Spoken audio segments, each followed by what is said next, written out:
Bueno, y entonces retomando de cara a lo que veníamos abordando en el video anterior, que son las diferencias y las vicisitudes que se presentan en la práctica entre la prueba en el derecho de civil y el derecho de familia, uno de los elementos que ahora también puede representar una complejidad en el derecho de familia es el tema de la valoración de la prueba en procesos de filiación. Y este tema es muy novedoso en cuanto a las nuevas formas de valoración, nuevas no, digámoslo, a las, sí, a las novedades que presenta la institución familiar de cara a la evolución de la sociedad y que en algunos casos no han sido contempladas por el Código General del Proceso en el régimen de las estipulaciones probatorias, tiene que ver con el tema de la prueba en los procesos de filiación.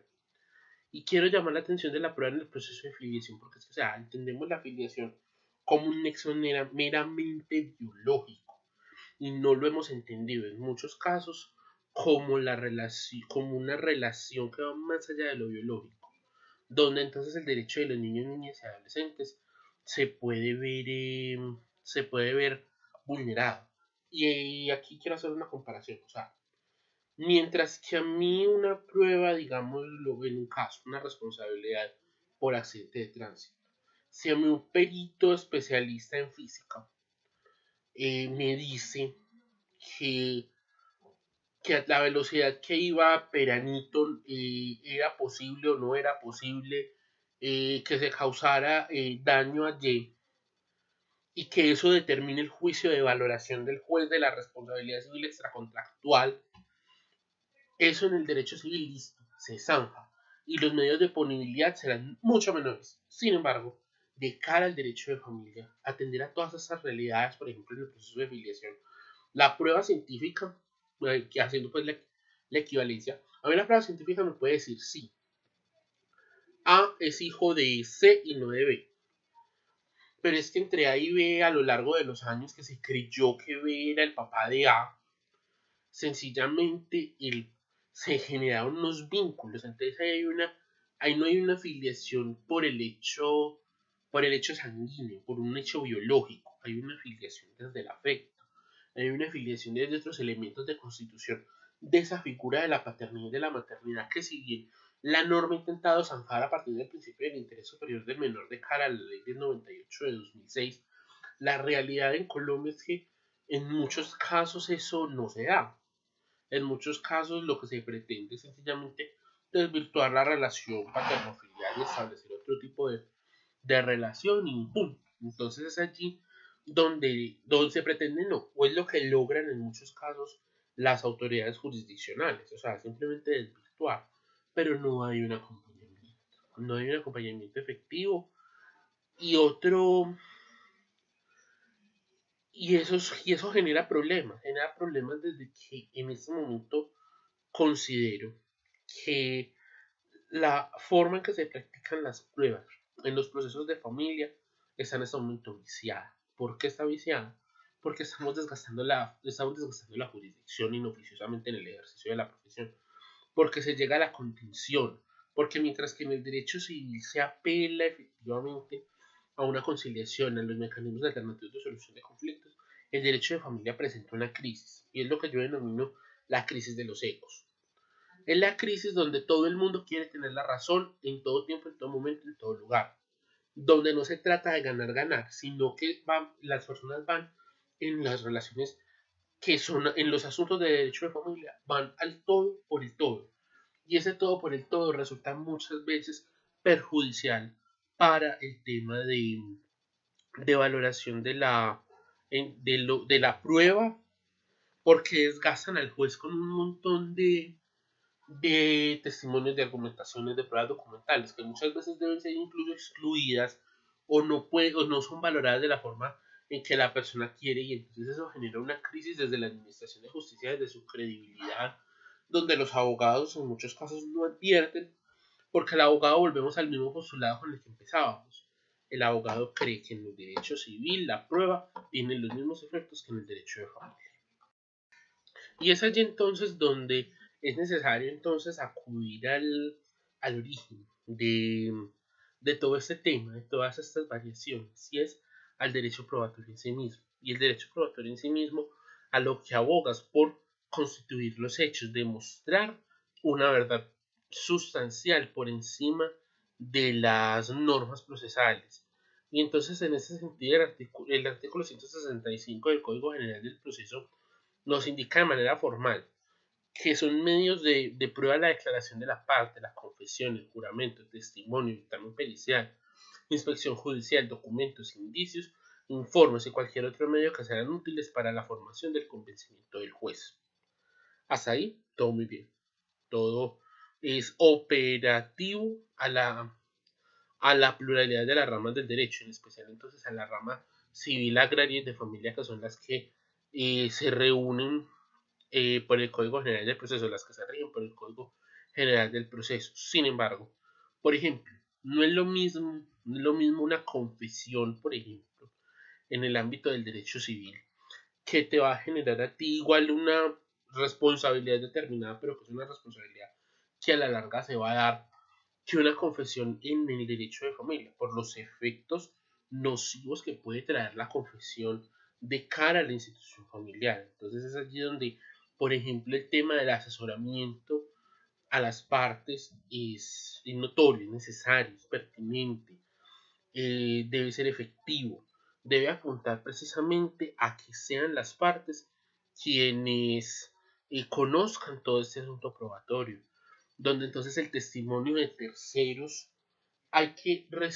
saberlo practicar. ¿Por qué pienso yo que hay que saberlo practicar? Porque es que en los medios de convencimiento del juez, que el tercero participe, ¿a qué equivale? A que entonces son personas cercanas al núcleo familiar. Son personas que han interactuado con los cónyuges, son personas de su entorno,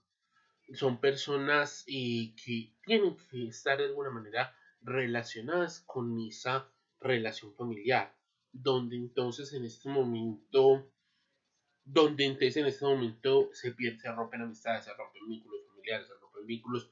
interpersonales, por no hablar de lo que podría suceder otrora antes de la entrada en vigencia de la ley 1996 con lo relativo a las declaraciones de interdicción, que no en todos los casos prosperaban, y entonces ir y manifestar que determinada persona no estaba en sus cabales y resultar que sí, ello resultaba un tanto disociado. Entonces es allí donde la práctica de la prueba debe darse atendiendo a unos criterios objetivos, sino a la mera necesidad de ganar por ganar el proceso. Otro de los elementos a los que debemos hacer frente en el caso de los procedimientos judiciales en sede, administrativos en el derecho de familia es a que en este momento todavía estamos acudiendo al periodo de transición entre el Código de Procedimiento Civil y el Código General del Proceso, que son dos normas antagónicas entre sí en el término del establecimiento de la prueba, porque mientras que en el primero toda la prueba se establecía a través de un sistema escrito donde entonces el testimonio se tomaba por un funcionario y donde todas las pruebas se tomaban por el funcionario y eran puestas en conocimiento del juez a través de escritos, acá el juez participa activamente del sistema. El juez participa activamente por cuanto es él directamente quien recibe, quien se convence o no se convence con los medios de prueba que se presenten para defender o el hecho o la excepción, según el rol de cada sujeto procesal. Y en este orden de ideas, entonces, resulta necesario puntualizar y hacer hincapié en que entonces se aboga por una prevalencia del derecho constitucional y del derecho sustancial sobre el derecho formal, sin que ello obviamente deje de lado o considere desconocer el Código General del Proceso, para nada. Es lo último, porque el Código General del Proceso es la magnificación muchas veces del derecho al debido proceso conforme al artículo 29 constitucional, sino que se trata, por el contrario, de una complementación. Y en ese sentido, entonces, de la valoración de las pruebas, hay otro elemento que llama la atención de cara al procedimiento actual es todo el tema de la perspectiva de género en el derecho de familia, que es algo que en el derecho civil no tiene la misma observancia, porque en el derecho civil partimos del principio de igualdad, partimos de una equivalencia de las condiciones entre las dos partes, porque el derecho civil, o sea, de una equivalencia de las condiciones en cuanto a la protección, en cuanto a sus roles y en cuanto a la regulación legal de las condiciones, que no se da de la misma manera en el derecho de familia. Y ejemplo de ello puntualmente se tiene en el tema de asuntos relacionados con los conflictos familiares, donde las diferencias en razón al rol de género o a la situación de vulnerabilidad de uno de los cónyuges puede tener repercusiones. Y me refiero a la equidad de género en dos sentidos. Me refiero a la equidad de género desde el reconocimiento del derecho de esa protección especial a la mujer como sujeto históricamente discriminado, versus la equidad de género como la valoración de la prueba de que es que la mujer también puede ser una mujer causante de conflictos familiares, la mujer también puede ser victimaria frente a procesos de violencia intrafamiliar que deben ser atendidos tanto en sede administrativa como en sede judicial ante la jurisdicción de familia para sus efectos, sobre todo en lo relativo a custodia, cuidados personales y asuntos relativos al divorcio o la cesación de efectos civiles de matrimonio religioso, y también deben ser atendidos por el derecho penal. Y es allí donde entonces donde entran a converger todos estos elementos, donde ya la presunción de igualdad formal entre las partes se rompe, donde ya hay un desequilibrio de las cargas, donde entonces son las partes quienes deben entrar a dar sus propios análisis, sus propias valoraciones. Bueno, y en este orden de ideas, retomando pues el asunto de la perspectiva de género en los procesos de familia, es necesario entonces precisar que para el derecho de familia y en general para el derecho se ha consolidado una serie de roles y de reflexiones donde entonces no a todas las pruebas se les puede dar la misma relevancia en el derecho de familia como en el derecho civil, sino que hay que saber recibir esas pruebas. Ejemplo puntual, los casos de violencia intrafamiliar, donde el testimonio de victimario y víctima pueden presentar contradicciones por las valoraciones, por las apreciaciones propias de cada quien, donde entonces los procesos requieren entonces que el juez acerque a las partes también el lenguaje, porque uno de los grandes errores que hay en los procesos es que se tiene que, lamentablemente, se habla en un lenguaje sumamente supraelevado, es un lenguaje técnico, es un lenguaje que no se acerca a la realidad. Y las complejidades probatorias de cada proceso permiten entonces que sencillamente la persona pasa por el proceso y no se entere de qué es lo que está pasando. Y no, porque mientras que en el derecho civil la relación es un tanto más clara entre los puntos de tensión y las inflexiones de las partes, debe tenerse en cuenta que además en el derecho de familia hay un truncamiento, hay una afectación efectiva a la noción del proyecto de vida de las personas, porque los procesos de familia tienen eso, de una manera u otra marcan irremediablemente a las personas, sea para bien, sea para mal, sea para generar estrategias de mejoramiento, lo cual lamentablemente en la sociedad colombiana no sucede en la mayoría de los casos. ¿Por qué? Porque muchas de las personas llevan a sede judiciales los problemas. De hecho, de allá la labor que se ha hecho desde las notarías, desde los centros de conciliación, desde la formación misma que han podido tener ciertas personas en cuanto a mecanismos alternativos de solución de conflictos, porque es que excluyen muchos de los asuntos de lo jurisdiccional. Y es una exclusión que para mí debería ir en aumento, debería crecer año con año, con año, con año, pero que sin embargo requiere que entonces lo que llegue a ser judicial sea estructurado debidamente, o sea, tenga una estructura lógica y conceptual donde los procesos, donde los medios de prueba lleguen debidamente consolidados, donde el debate sea el menor posible, donde la confrontación se haga a través solamente de los abogados, o sea, donde las partes no deban concurrir de una manera tan directa como lo exige el Código General del Proceso. Y si bien es cierto, o sea, el principio de publicidad de los procesos, que se ha respetado y se ha regulado en cuanto prueba de hecho es que las actuaciones en el derecho de familia se supeditan en muchos escenarios a que las partes permitan a las personas, a los intervinientes, al público, ingresar al recinto para efectos de la audiencia. Lo cierto del caso es que no, o sea, en el derecho de familia, la recaudación de la prueba debe responder ante todo a la dignidad humana. Y allí me gustaría entonces hacer una precisión, por ejemplo, sobre dos instituciones que en la teoría y de hecho son asimiladas como equivalentes, pero no lo son, y que es un pensamiento erróneo que se tiene desde el derecho, y es, por ejemplo, para efectos de la declaración de la unión marital de hecho, su disolución y liquidación. Nos encontramos muchas veces casos donde todavía en las sociedades patrimoniales, en las uniones maritales de hecho, estamos debatiendo quién es el culpable. Y no, recordemos claramente que la figura de la unión marital de hecho no admite causales de determinación, sino que media o la voluntad de las partes o la sentencia judicial, pero sin producir efectos, a diferencia del divorcio que tiene unos efectos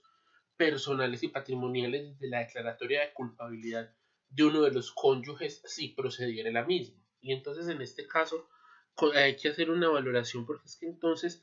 todo el andamiaje jurídico nos lleva a que entonces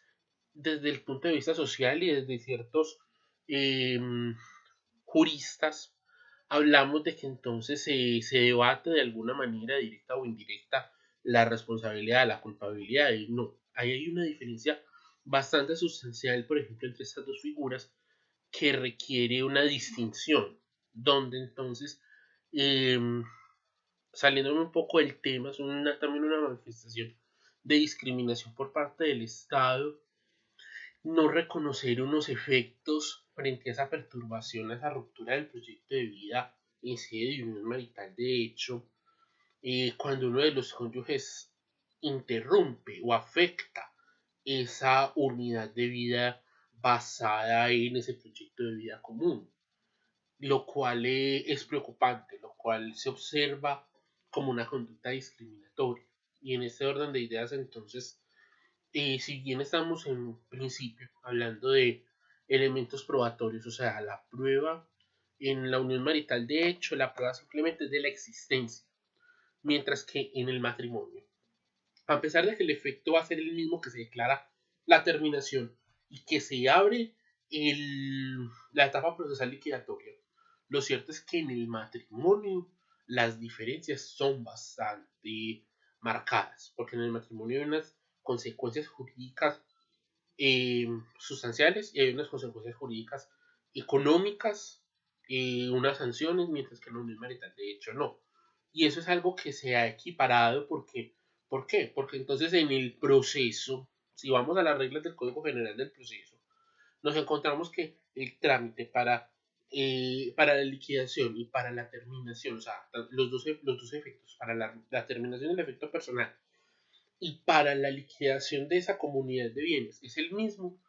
la realidad nos indica que el trámite varía y resulta discriminatorio en este caso. Otro de los elementos que me gustaría tener a colación, me gustaría traer a colación, es el tema del sistema de las presunciones. O sea, las presunciones en el derecho de familia, y ya lo habíamos abordado previamente un poco con el tema de la afiliación. O sea, el sistema de presunciones genera dos efectos. O sea, genera un efecto personal desde el deber ser jurídico, que es que cuando se rompe la presunción con prueba en contrario, Sencillamente entonces hay un cambio en un estatus, en un paradigma, como es, por ejemplo, puntual la filiación, que hijo de mujer casada se presume del marido, pero puede haber prueba en contrario. Entonces, ¿qué pasa? Sencillamente, lo que sucede es que en estos casos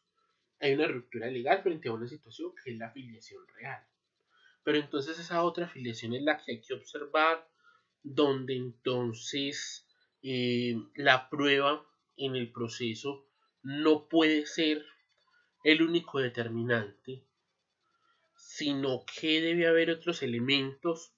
donde se abogue por ese niño, niña o adolescente. Y en ese sentido hemos evolucionado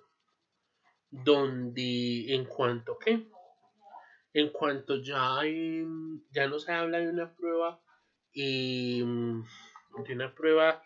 que se consagraba en la ley 75 de 1968,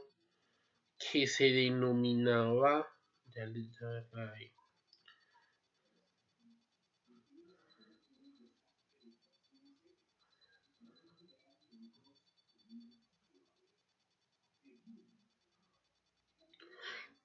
se- la prueba antropoheredobiológica. Esa es una prueba que se constituía a partir de indicios. Esa situación ya cambió. Ya ahora nos encontramos frente a una prueba casi que irrefutable, que es una prueba de carácter científico, de corte científico, lo cual permite en muchos casos romper esa presunción para efectos legales. Sin embargo, no para efectos de esas realidades de la familia. Asimismo, en ese orden de ideas, otro de los elementos ya para ir concluyendo que me gustaría abordar es el tema de la constitución de el dictamen pericial en los procesos de familia. La regla general que se ha implementado en los últimos años es que los dictámenes periciales los constituya o bien comisaría de familia o un psicólogo de acuerdo pues como a las posibilidades que tengan los padres o a través de los servicios de psicología de las EPS, las comisarías de familia, que tienen a partir pues como de las posibilidades de cada persona. Sin embargo, estos dictámenes psicológicos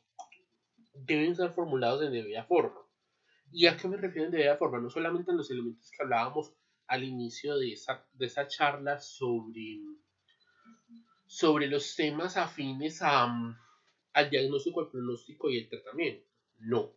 sino que se deben abordar integralmente conociendo que la familia es un sujeto con una evolución, es un sujeto que va cambiando con el tiempo, que va teniendo que va siendo influenciado por herencias, por herencias del pasado, de modos de conducta, de réplicas de las enseñanzas del hogar,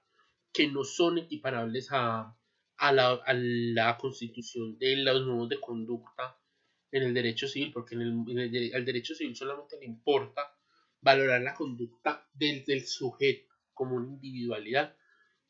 sobre todo en los casos pues que se permite una valoración de la conducta de la gente. Pero es que en el derecho de familia no se puede valorar solamente la conducta de la gente, del agente, sino que se debe valorar todo lo que viene de atrás, todo lo que viene de todo lo que viene de lo que comporta la estructura familiar. Conclusiones de este encuentro. Lo primero es que encontramos que sobre el tema falta mucho por escribir, falta mucho por investigar. Es un tema de esa variación de la prueba entre el derecho civil y el derecho de familia que todavía se encuentra en pañales, que requiere una profundización, que requiere eh,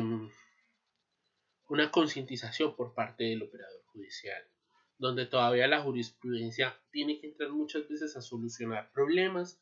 que de esa rigidez normativa que trae el juez, la cual en muchos casos es comprensible, lógica, esa rigidez normativa no siempre se tiene que dar, sino que el derecho de familia admite una armonización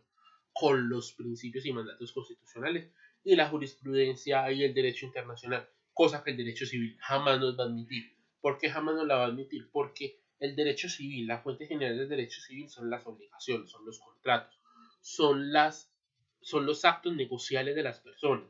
Y en ese sentido los contratos, las convenciones y la ley son el imperativo categórico, no solamente para las partes, sino para el juez para tomar una decisión frente a los casos que son asunto de conocimiento de la jurisdicción civil y donde la posición no responde a la carga emotiva del derecho de familia. Otra conclusión que obtenemos, que lamentablemente desde el ejercicio del derecho se intenta eh, sufragar las posiciones sobre se intenta sufragar la ausencia de, de fluidez en procesos de familia por los abogados con otro tipo de procesos. Sin embargo, el proceso de familia comporta unas especialidades y unas calidades humanas que, a mi criterio, con todo con el debido respeto por la formación de los profesionales, es una crítica que yo hago y es la habilitación eh, que se da para ejercer todas las ramas del derecho, que considero que no debería ser así. Considero que en Colombia se hace muy necesario el acceso para el ejercicio, el examen de acceso al ejercicio de la profesión, donde entonces se habilite para ejercer en ciertas ramas por las particularidades que tiene cada una de ellas y donde entonces no sea la producción excesiva de abogados como está ocurriendo en este momento, sino que sea un acceso al mercado del litigio sobre todo, principalmente del litigio,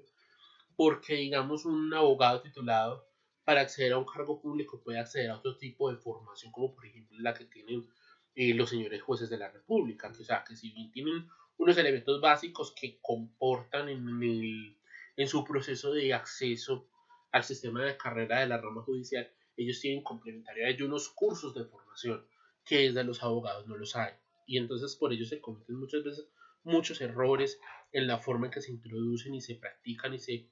y se concluyen en los alegatos los procesos de familia.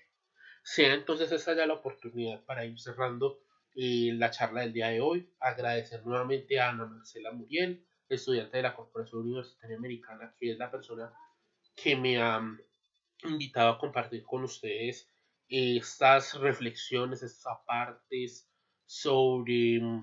sobre las variaciones de la prueba entre el proceso civil y el proceso de familia. Eh, Cualquier duda están habilitadas las redes sociales para que sea resuelta cualquier diálogo, cualquier incluso contradicción que pueda complementar mi ejercicio profesional. Bienvenida sea. De antemano, muchas gracias por tomarse el tiempo y la molestia de acceder a estos videos con estas reflexiones y tengan feliz día.